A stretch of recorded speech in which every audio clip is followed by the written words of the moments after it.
Hello, my fellow warrior. This video is going to be different than other videos. This is going to be more of my confession. I feel I have not been sharing with you guys a lot of what I've been going through. I've been keeping it to myself, kind of doing the Aries thing where I just hide the emotions and keep a strong face, attitude. So I just finished writing the email, and I'm really good at just like allowing it to flow. And I just put it out to my newsletter. And so I also wanted to take the time to share it as a video as well because it was pretty long. So I was working with a client last week, and he was like, "How are you?" And I was like, "Oh, a little bummed out. I had like two smear campaigns, public smear campaigns, on me and my work in the last month, and I was, hurt by that. I was saddened by that." And his response was, "Oh wow, it's so nice to know. Like, obviously sorry that happened, but it's nice to know that you also are human. Like, you also have feelings." And I really never intended to like anytime someone puts me on a pedestal, I always bring myself back down into a human level, because just because I'm choosing to use my platform to share healings or holding space for folks on a spiritual level, it does not mean I've got all my stuff figured out. Like, I struggle with a lot. I go through a lot. And in this email that I just sent out, it was like a confession. So based on that comment from one of my clients about appearing to only have my stuff figured out and everything's working for me, I was like, well, that's not fit. That's not real. Let me share the other side of it. And that's what this video is. So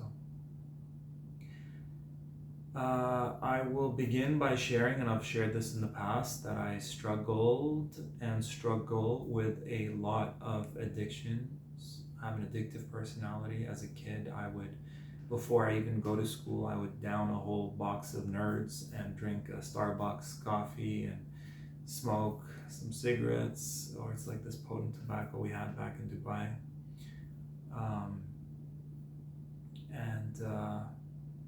And like Starburst, like just sugar, and then when I got into alcohol, it was very extreme. It would be drinking like really hard, strong liquor, like 50% liquor. I'd drink it straight, and we would drink a lot. We would drink so much.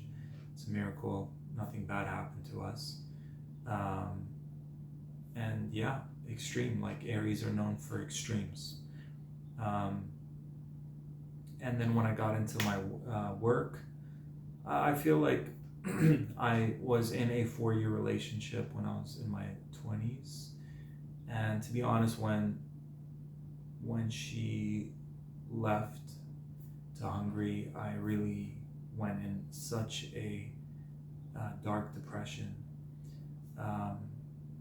And before that, there was a lot of like sexual pleasure, even at a very young age, a lot of sexual pleasure, which I talk about. I worked with 2 healers who mentioned I had a visitation by an entity at age 4, helped awaken my kundalini, and it was like feeding off of my energies. So that one thing has been kind of there in the shadows for so many years, this unconscious feeding of an energy that years ago, when I discovered this, I was in the forest, and I did this big boundary release, cutting cords, breaking karma, taking power back. Nothing is allowed in my energy field. And that was the first step. It was a huge step, and it's one of the steps we cover in the program I just launched called the Ultimate Sex and Money Healing Program, which focuses on sexual trauma and money blocks as well. And so there was numbing out through sexual pleasure. There was huge dark depressions when I was no longer in this union for 4 years.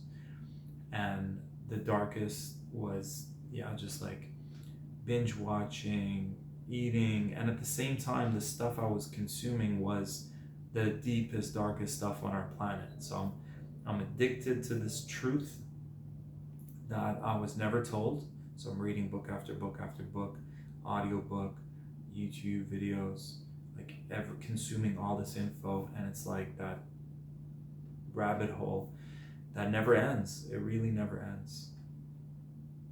There's so much, and maybe not everyone comes out of that dark hole sane. So having all that info, having to digest all that info, um, and still put a smile and still be optimistic is a miracle, really.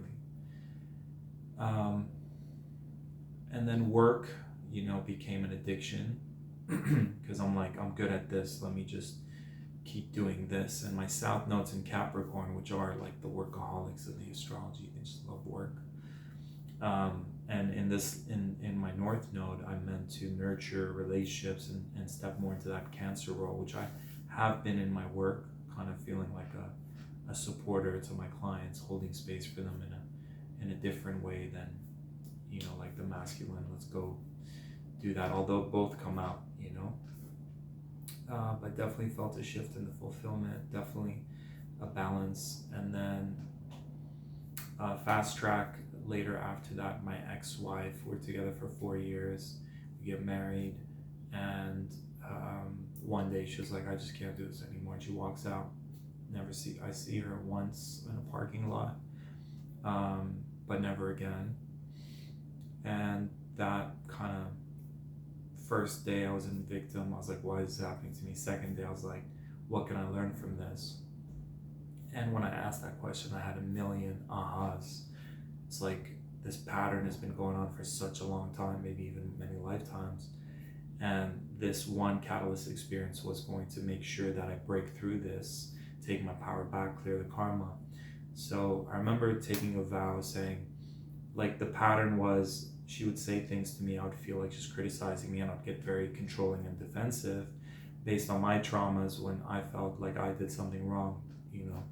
I kind of got it. I experienced some intense things, and so that defensiveness, that was a form of protection. It's my inner child not feeling safe, and my mind mechanisms doing everything they can to protect. But from their perspective, it was draining, it was exhausting. In my victim, controlling, I'm blaming, all sorts of stuff. And so I took a vow that I would work on myself diligently. So every single week since then, it's been over 10 years, like a healing every week, deep healing in different areas of my life every week, if not more. But that's another trap. Yes, I've done so much work that it's great. I feel like miles past where I was before, and also the trap is to think, if I clear all my shit, then I won't have this happen anymore. And the truth is, 10 plus years later, I'm in a sacred union last year, and those things were still coming up. The blame was coming up, the control was coming up, the intensity was coming up. Even just the other day, my mom and dad, I'm staying with right now here in Toronto for a little bit before continuing my journeys, they were sharing things, and I got very controlling and very intense and very draining. So I still have that wound, so I did some work on it. But this idea of I'm going to be perfect so I can be in a relationship is not sustainable. I feel like we all have our shadows, and in relationships, do we love our partner enough to say, hey, that's something it's a pattern. I give permission to my relationships. Please tell me about my blind spots. Please tell me about these areas so I can work and be better. And not being in a relationship is a way of hiding from ourselves, and being in a relationship is a way to know what these things are so we can address them. Unfortunately, the last relationship I was in, we were both in each other's faces the whole year, living together, without that space for integration. And that was a beautiful experience. It evolved us so much, and such a special connection. And it was also a lot on my system, I felt like I was getting burnt out.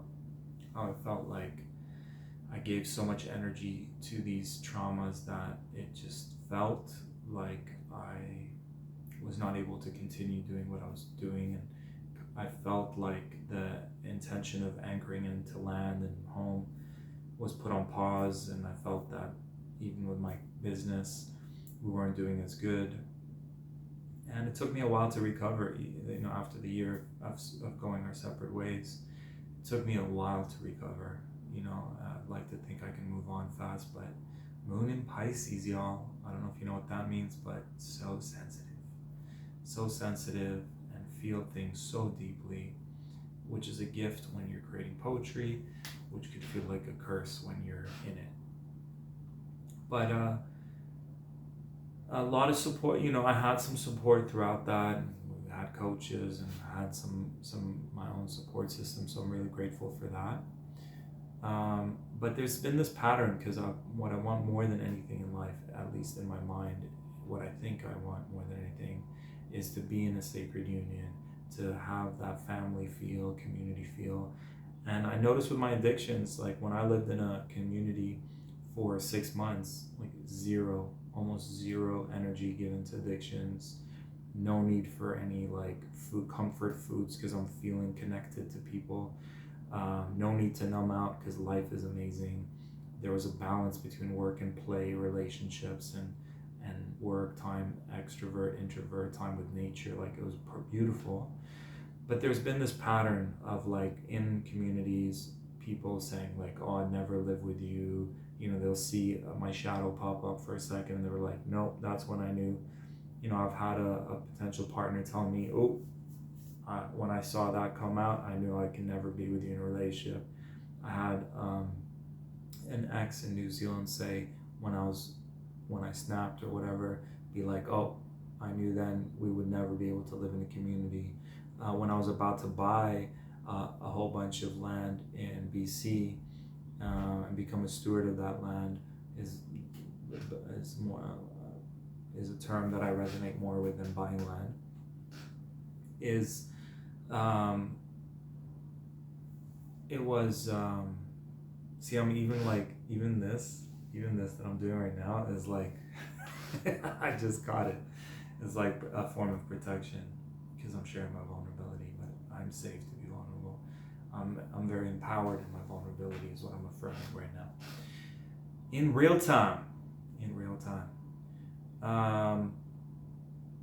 So yeah, one of the members that I invited to be a part of that community experience was like, yeah, I don't feel safe with you, and we're pulling out from starting a community with you. And so yes, there is a lot of trauma that comes out as intense, controlling aggression, which I talked about in a song that I'm releasing soon called The Divine Masculine. My aggression comes out for protection, but I see it lessen as I learn my lessons. I focus on my blessings, is what I say. And so I feel like I haven't gotten, like, it's almost like the train was full speed ahead and then it stopped, and now it's slowly, when a train takes a while to start, so now it's like in that phase. And it's very hard for me as someone who's very fast, want it all now, impatient, to feel slowed down. It was a lot. I'm grateful that I was able to have a heart to heart with my partner at the time, and both hear each other out and experience closure and stay friends. It's really beautiful. And so fast track, now I'm in a place where I'm really obsessed with knowing this truth about soul recycling traps. You might have seen some of my posts on Facebook.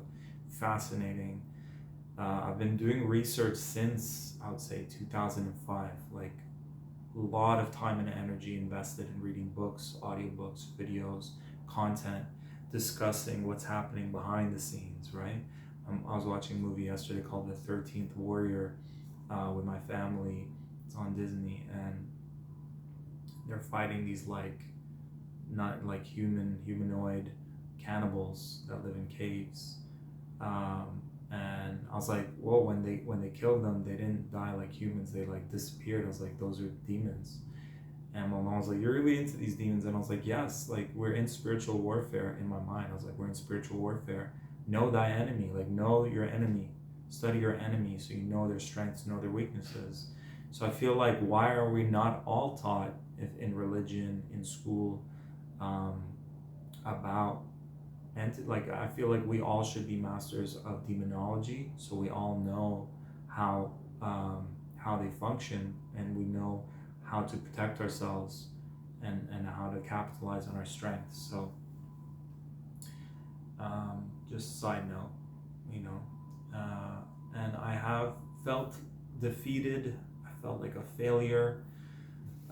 When it comes to relationships, there's been a pattern of it ending, and it's like, why start it if it always ends the same way? With communities, why start it if it's going to end in the same way with rejection? So, you know, pulled back, very humbled by those experiences, because I'm used to getting what I want, and it kind of brought me into more of humility, guided me. And yesterday or 2 days ago, I did a whole like, but look how far you've come.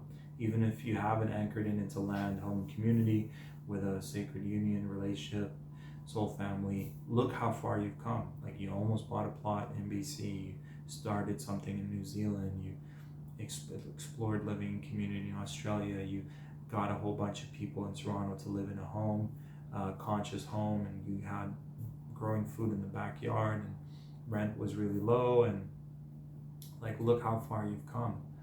Look at all these amazing experiences and relationships. Like, those are lessons, those are, you know, I can tick those off, being like, I've taken these steps.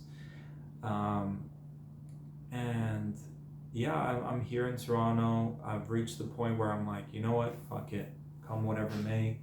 I just don't give a fuck anymore what happens. Like, we are in spiritual warfare, they're going full speed ahead. We all, I feel like we go through this dark tunnel to get to the other side. And there's like, it appears that there's the way where we kind of are off grid, growing our own food, living in community, supporting each other that way. And it appears there's this other full technocratic, you know, study how people were in China with the phones, and, you know, credit scores, and digital currencies, and just feels like that world's going to continue. Everything I've been reading for the last 25 years, like, we already knew. They called it conspiracy culture, but we just call it truth. The truth that was purposely hidden from us is what we've been researching as a truth movement, which has been infiltrated and derailed, and it was really sad to see how it became so divided that anyone from that community, if they say something, they're already labeled conspiracy theorists, and they also were buying into untruths that seemed like conspiracies, so that when they share it with the people here, they just appear really crazy and insane. What else? So here I am, left Mexico. Mexico felt very defeated. You know, I met some friends, and a lot of stuff was coming up with those friends about, you know, not, just things didn't feel right in those friendships, and things didn't feel right in, like, there's all this weird energy in Playa del Carmen, Tulum area, just like scorpionic, face your shadows. I don't know if it's entities or inner demons or both, but trusting, you know, and before that in Toronto, trusting a guy with my money and investing in crypto and losing like 100,000. Mexico, trusting a guy with $3,000 screwed me over. Trusting another guy was like, yeah, just put all your money into our community, and just feeling that was like very not aligned. Thank God I didn't do that. And how, you know, my laptop at one point got rained on, and I went to fix it, and the guy basically fucked me over for my laptop, basically stole it, kept telling me come back in a few weeks, and I kept going there, and he kept lying to my face, and it brought up so much anger. It's such a violation. It's like a form of rape to steal from someone, and it just brought out the worst in me, and I left there. And surprisingly, being in Toronto, like the city, I'm feeling grounded here, being at home, like a place to regroup, better than I've ever been before making my next move.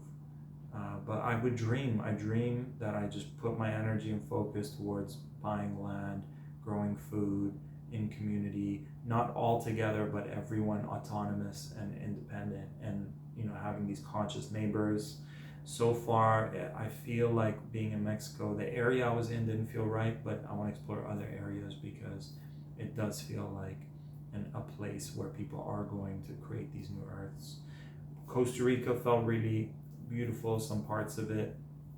Definitely just need some more money to make that happen, because I'm not just looking for buying a home and growing food, but to also gain residency, like for the long term. This is a long term play that I'm looking at. I'd like to keep my mind open. Yesterday in the movie 13th Warrior, there was like an Arab guy, and there was like Vikings, and it's beautiful to see this reality where these Vikings would just basically have a boat, and they all go together. Wherever they go, there's no maps. They just go from place to place. They kind of figure things out as they go. They meet other people, and they're able to live off of the land. I love that vision that you're still traveling around. You can still, life is an adventure, and with your core tribe, you're in good hands, and you can sustain. But there's battles and beefs and war turfs and all that kind of stuff you got to deal with. So I feel like there's this need for anchoring in, like grounding in. I'm just doing this because I want to do this into the earth, like just deep roots into the earth. Get grounded, figure out this whole soul recycling trap and how to break out of the matrix traps here and in the afterlife. What are the biggest lies we've been told? What are the biggest truths we need to remember? And how do we implement and act on those truths? I feel like if I'm anchored in somewhere and I don't need to work for money anymore, I would still invest so much time and energy learning about breaking free from the matrix and soul recycling traps, and how do we step into our full power. So I would still want to create programs, but I also know that this timeline is coming to a closure, and we're going straight, and we have to make a decision, which is like a fork in the road. And I don't know if there's a way to have it in the middle. I don't know if I'm fearing that the technocratic one is a lot worse than I think it is. Like, maybe it's not as bad as I think it is. But it's pretty like a threat to freedom and sovereignty and empowerment, and it's all control and all that. But maybe there's a way to transcend that even. And then this other way to me is like a backup plan, like in case worst case scenario, I can be on Mother Earth, I can continue doing my work, I continue learning, teaching, and then all these hubs all over the world become these, like, we can create like our own network of hubs worldwide to become an anchoring point for this new way of being, which is an old way mixed in with a new way. And I'm really inspired by the stories of the Cathars. I did a post on it on Facebook. It's on Gaia. There's some talks on that. You can find YouTube videos about them. But it's like all these groups on planet Earth that knew the truth, that had the spiritual empowerment. They all got wiped out. Like, for the most part, a lot of them got wiped out. There's a lot of tribes, like even Cathars, you don't hear about them. Like Vikings, Druids, Celtics, like where did all this wisdom go? Like, I'm here in Canada, and there's the native wisdom, they've been through so much. And I remember listening to a podcast, and the guy in the podcast was saying he worked with an elder in Canada, and he was like, wow, you guys have so much information. It's like, this is a fraction of what we used to have. You know, that a lot was lost. There's a lot of lost information from this game of life. It's like, imagine playing a game and you only have 1% of the instructions, and then you've got 98% like misleading information, right? And then it's like, hey, good luck, figure it out. And it's like trap within a trap within a trap, and they're all, so there's warfare on all levels. Yeah, good luck figuring it out. So I just want to share this, share my experience, because I feel like I've been holding it in, or like not sharing it with you guys. So thanks for hearing me out if you're still listening. But honestly, the mental health, the depression, the anxiety, the addictions is at an all-time high. When I shared that with someone, they're like, oh, it's at its worst? I was like, no, it's like the best it's ever been. And I would really say the biggest changes were the huge catalyst is the Sex and Money Healing Program. Because to be honest, sometimes I create programs from a place of what does humanity need? But this one, I really went into it, me and Dr. Lisha, and we're like, what do we need? Like, what medicine do we need for ourselves right now? And like, really, this is the first time where I'm listening to every single module, going through the program first. I've never done it to this extent and seen the fruits of my labor directly. So please check out the link below. TarekBB.com/SAM is the full program. We're going to put a PayPal button soon, which lets you not have to pay back that loan from PayPal for like 6 months, no interest or something like that. And then we've changed the monthly payment plan so you can do it every 30 days. It was like every 2 weeks before, every week. And it's a game changer if you've experienced sexual trauma, and if you need help with financial abundance, that's your program. So check it out. Join us on this journey. I love you. I appreciate you, and I'll see you soon.